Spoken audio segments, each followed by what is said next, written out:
Welcome to Save Point Sass, where every checkpoint comes with hot takes, chaotic tangents, and a little bit of shade. Two queer gamers, wildly different play styles. Breaking down what we're playing, what's going on in gaming culture, and what deserves a health potion or a rage quit. This is Save Point Sass. Load in, level up, and stay petty. All right, welcome back. Welcome. A surprise podcast from a new location.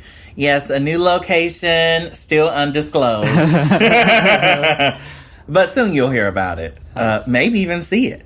Maybe. Yeah, so this past couple of days, this past week, we've just kind of been paying attention to the Game Awards, which we're going to talk about later.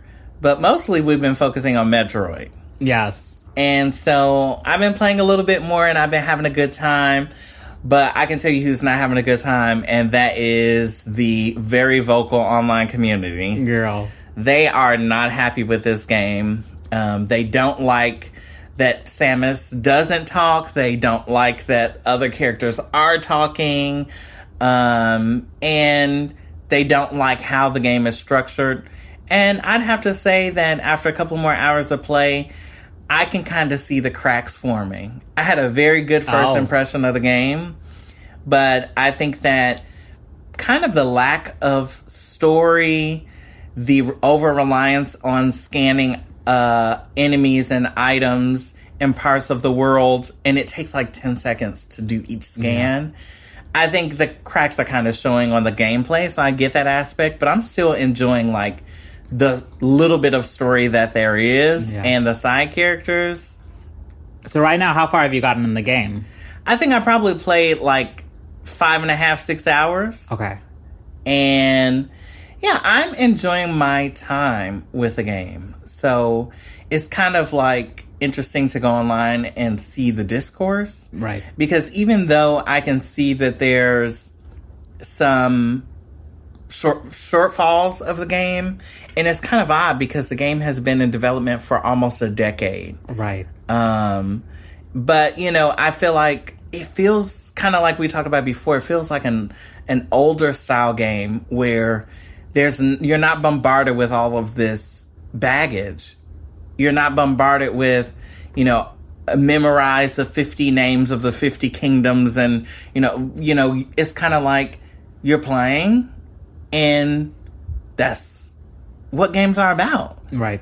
It's like going through the experience, kind of figuring out how the world works, the mechanics, and like playing and getting through. Yeah. I mean, I've seen some of the environments you were in. They looked very gameplay heavy. Yes. But the other part I also saw was all these desert scenes. Did you take a stab into the desert? So I think that it was really interesting to like have the first level be such a glorious graphic showcase, and to have like quick gameplay and some new mechanics and powers introduced. And then you kind of come out of that first area and you get thrown into the desert, but you actually don't know what to do.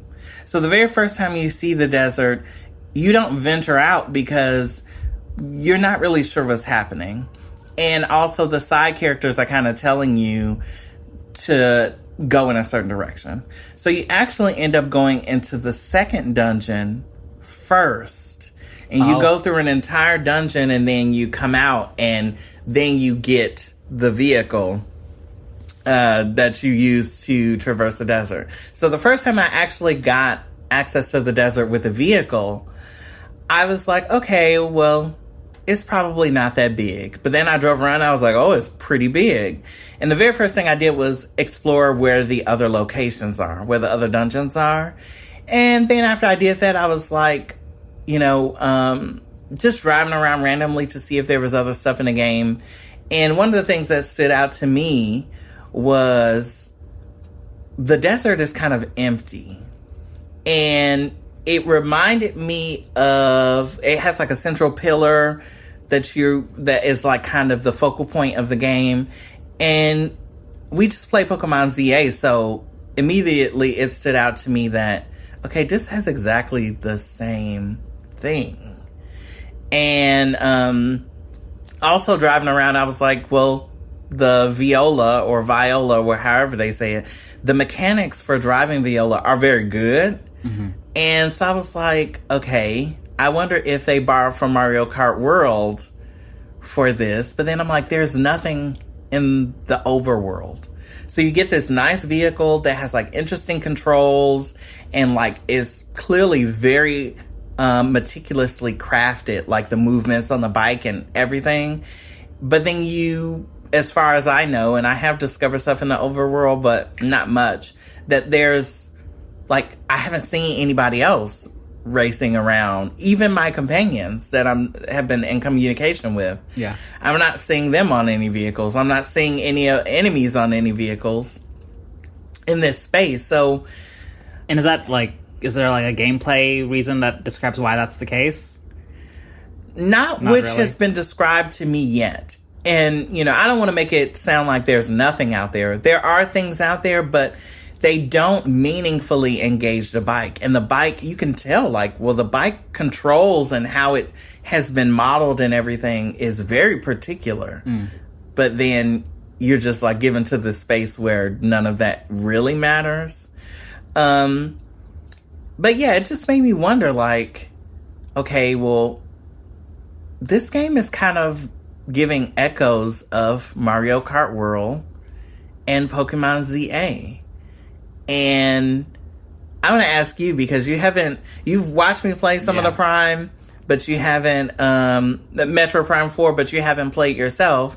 But you have played both Mario Kart World and Pokemon ZA. I mean, you played Mario Kart World like way longer than me. Yeah. And Pokemon ZA also way longer than me. So from watching me play, what is your impression? Do you think that they're kind of sharing some common DNA between these games? Yeah, I mean, I think one thing that I'm noticing is this whole, like, open world element, right? Mario Kart World, definitely. Pokemon ZA, definitely. Metroid, I definitely see elements of this open world potential, or maybe this idea of the vastness that open worlds provides to you then becomes an exciting gaming experience. Mm-hmm. From what you're describing, it sounds like almost the open world experiences are less of a draw than these dungeon elements, than the actual specific worlds that you're seeing.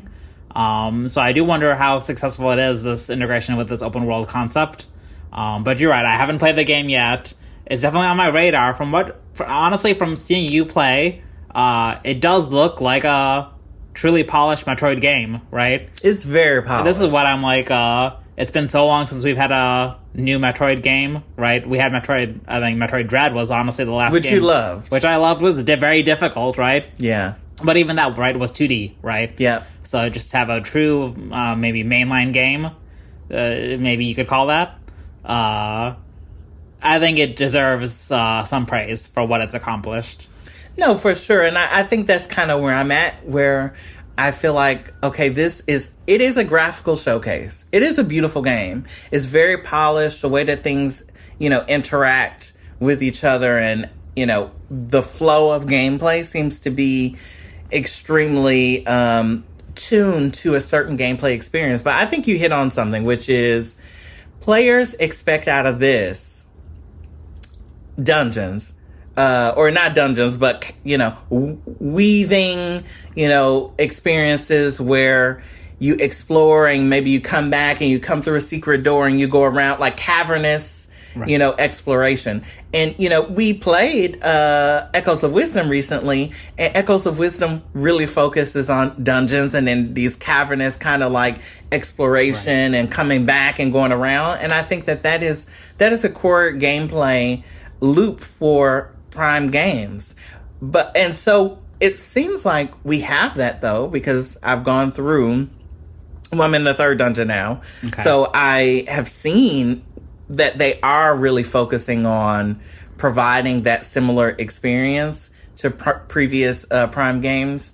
But the overworld completely seems disjointed. So I'm really trying to figure out what happened. And I think that, thinking about it, I wonder if there was more to the motorcycle. I wonder if there was more to the overworld but they decided that it was in competition with Mario Kart World's overworld. That could be, and Kirby, which we still haven't really touched at all, right? But maybe you're right, there might be many overlapping elements that might have guided the game direction. Do you have any behind-the-scenes insight? All I know is that the game took a long time to complete. I know in the middle there was like a bit of a shuffle, a restart of the game. Is there anything that you know? Well, what it has been said to the public, because they are very hush-hush, is that, supposedly development restarted twice. Oh. And also, it was in development by a different studio. So the original developers of the Prime games is Retro Studios. The lauded Retro Studios, right? We all know Retro Studios and the work that they've, delivered is like foundational modern game design, right? And so there was a different studio making a game, and apparently it got restarted twice, and the second time they brought Retro back in, they said, okay, it's back in your hands.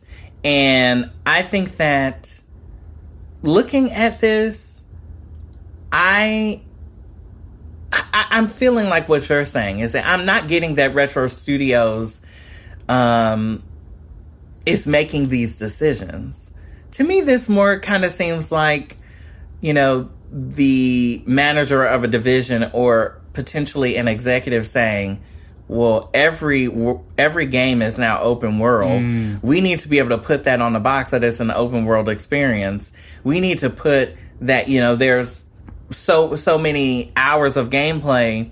And because people are talking about one of the mechanics for the overworld is just gathering stuff and how long it's taking for them to do that. Or the vastness of the map size. Yeah, that it's a large map that requires you to do this collecting, but it's not interesting. And, so I feel like Retro Studios maybe had gotten some outside feedback about what they had to have in the game. Right. And it's negatively impacted it. Now, what would be so interesting is because Nintendo has said before that this is the start of a new trilogy or a new group of sagas. Oh, that I haven't heard. Yeah, so, one interesting possibility is that we get a second game that builds on this absolutely empty open world. And, one thing that would support that line of thinking is Breath of the Wild. I was going to say Breath of the Wild, Tears of the Kingdom. Yep, right. Tears of the Kingdom. And then even the other games, Age of Calamity and Age of Imprisonment. They do, Which Age of Calamity and Age of Imprisonment actually fill completely the map. So all that empty space gets filled with quests and little tidbits of story and etc. So, I wonder if there is a second game coming sooner rather than later, and maybe it fills in the gaps. We'll have to see. Time will tell. Also, obviously, the sales of this game will tell. Yeah. If Nintendo wants to put more resources. Because clearly it was an expensive game. Graphically, you can tell that all the models and, the physics and everything, you can tell. And even just the fact that it had to restart, right? That makes it a little pricey. Costs. Now it's like, next time are we going to invest in this again if we saw that it took so much toil? Yeah, I think that I hope that we get more games and that they listen to more of the player-based feedback about gameplay and about the disjointed nature of the overworld to the dungeons. I do hope they don't listen to the complaints about the companions and how much they talk, or that Samus is portrayed in a certain way, and some people are just hating on Samus. Samus is the OG. Yeah. Samus is like one of the first... I can think of a female lead before Samus from the original Phantasy Star game. Okay. But Samus is one of those original before any of modern gaming really existed. So you can't say, well, I don't want to identify, I don't see it. I don't feel it. I don't want her to have a voice. I don't want her to be the main character. It literally makes no sense. She is one of the foundational characters of what we have today as modern gaming. So I hope they don't listen to the complaints about Samus or the side characters or her ability to keep leading the franchise or games of this type where it's space exploration and it's an FPS, right? Because we don't usually get FPSs where a first-person shooter where the main character is a woman. Right. We're always getting, a guy. So you have to think Mass Effect is a huge example. And I think people, even when that game started to change and branch out and allow you to do other stuff like be queer, because it allows you to choose your own path in that game, people started to complain. So I hope that they don't listen to those complaints and we get more of this story. But I will say that I am starting to see the similarities between all of these games that are Switch 2 games at launch, and I'm hoping that there's not a lag or a lack of ingenuity or creativity going on. We know that Nintendo has consolidated all of its operations, and maybe the decision-making process is more shared, but I don't want to keep playing the same game over and over and over again. And honestly, if I look at Metroid Prime 4, I believe, and I don't really have anything to support this besides the fact that Metroid Prime 4 got delayed, besides the fact that the Switch 2 got delayed, but I believe that Metroid Prime 4 was a launch game. Because everything about it is acceptable as a launch title. Right. But as a November before Christmas holiday title, it's not what I would expect. So I wish that they had more faith in the franchise as a launch title. And I wish if they were going to delay it and it not be a launch title, that they actually just let it be what Prime games are. But yeah, I'm enjoying the game so far. And I think it's exceeded my expectations. One thing that Nintendo will do is Nintendo will always go their course, regardless of what the fan feedback is, regardless of what the overarching game patterns are. I think they'll always go there. Well, that's an interesting thing too, because Retro Studios is an American studio. This game was not developed in Japan. This game was not, based in the ethos of this is Nintendo of Japan and this is how we do things. This game was developed by Retro Studios in America. And that's also why I feel like C-suite executive maybe came down hard and said, we want these things to be on a box. We want to be able to say these things to gamers or to, other people. And the experience changed. But like I said, game has been pleasantly, I have been pleasantly surprised by the game.